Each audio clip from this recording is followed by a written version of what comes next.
Hello students, आज हम +1 class का नेक्स्ट चैप्टर जो शुरू करेंगे और हमारा जो आज का टॉपिक है वो है classification of elements and periodic properties, यानी कि तत्वों का वर्गीकरण और जो पीरियोडिक प्रॉपर्टीज़ हैं उनके बारे में हमने जो इसमें लेसन के अंदर स्टडी करना है।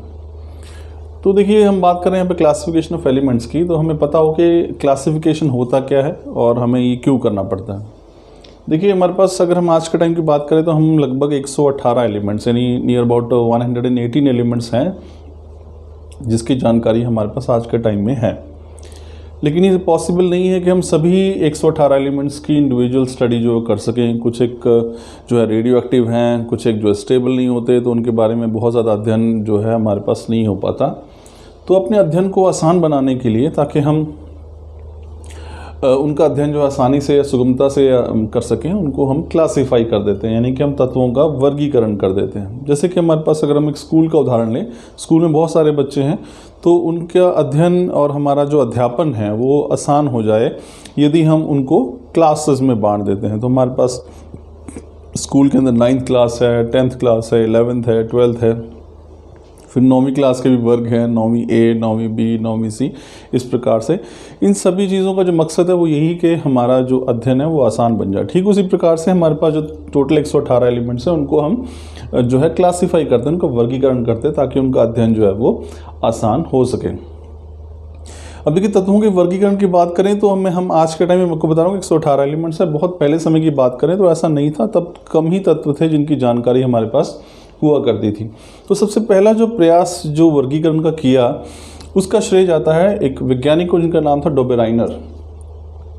तो डोबेराइनर ने जो है एक नियम दिया था और उनका जो वर्गीकरण है वो कहलाता है डोबेराइनर्स लॉ ऑफ ट्राइड्स, यानी कि डोबेराइनर का त्रिक का नियम। ट्राई से आप समझ रहे हैं, यहाँ पे शब्द है ट्राई, मतलब कुछ ना कुछ 3 या 3, ट्राई मतलब 3 से है, इसलिए इसको हम हिंदी में त्रिक का नियम भी कहते हैं। त्रिक अर्थात 3।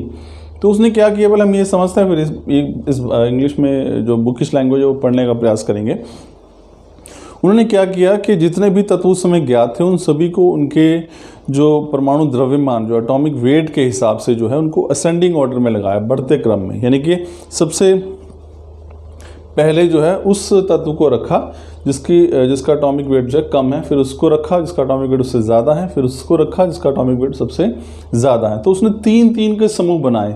उसी 3 का जो समूह एलिमेंट्स का है उनको हम ट्राइड्स या फिर त्रिक कहते हैं, हिंदी में त्रिक और इंग्लिश में ट्राइड्स कहते हैं।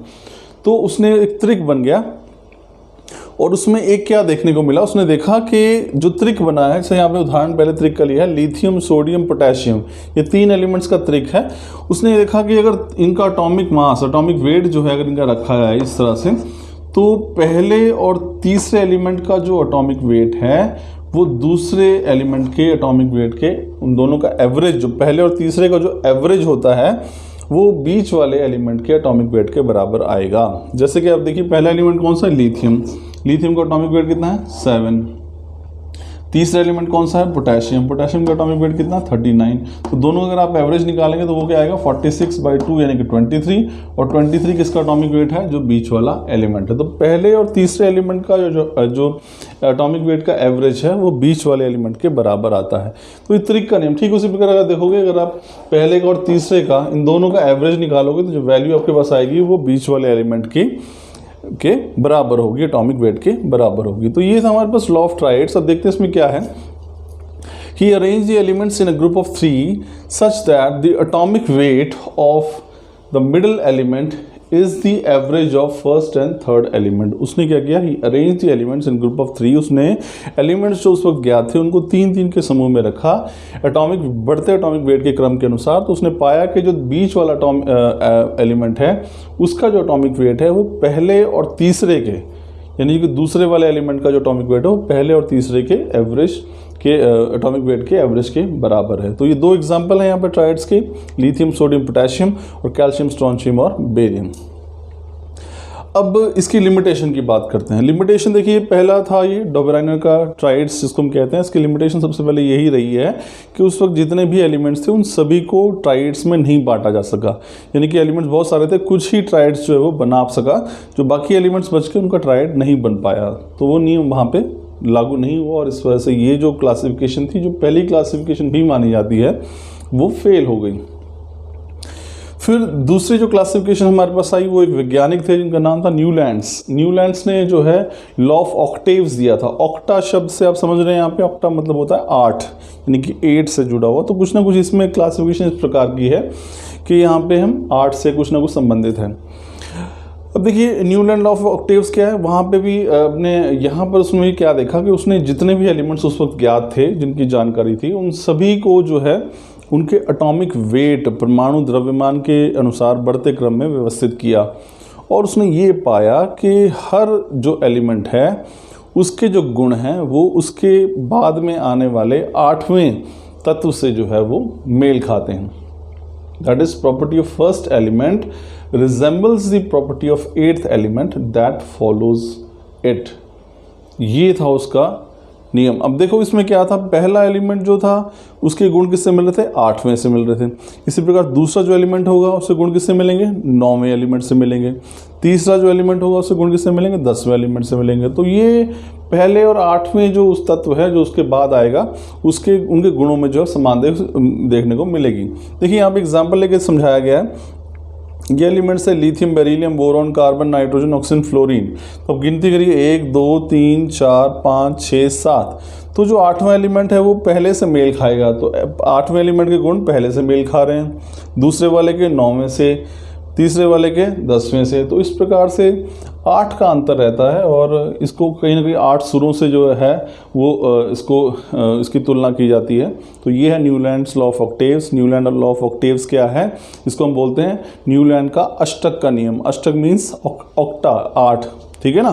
तो ये नियम क्या कहता है कि जब भी एलिमेंट्स को उनके बढ़ते एटॉमिक वेट क्रम के अनुसार अरेंज किया, उसने पाया कि हर पहले एलिमेंट के जो गुण हैं वो 8वें तत्व से मेल खाएंगे जो उसके बाद आएगा।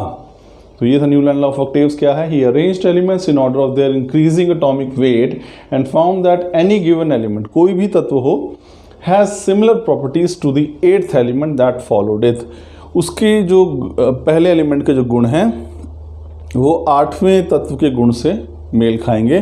जैसे lithium, beryllium, boron, carbon, nitrogen, oxygen, fluorine, ये 7 एलिमेंट है। तो पहला जो उसका 8वां एलिमेंट जो आएगा वो लिथियम की सोडियम से मैचिंग होगी, बेरिलियम की मैग्नीशियम से, बोरॉन की एल्यूमिनियम से। इस प्रकार से इसको कहा गया लॉ ऑफ ऑक्टेव्स, क्योंकि 8 से जुड़ा हुआ था।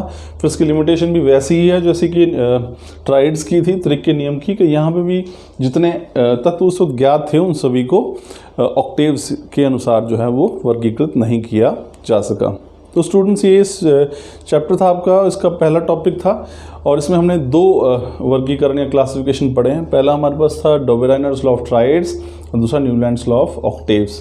नेक्स्ट में हम मेंडलीव्स क्लासिफिकेशन पढ़ेंगे और फिर मॉडर्न प्रोडक्ट टेबल पे हम पहुंचेंगे। So this was all about this topic. Thank you.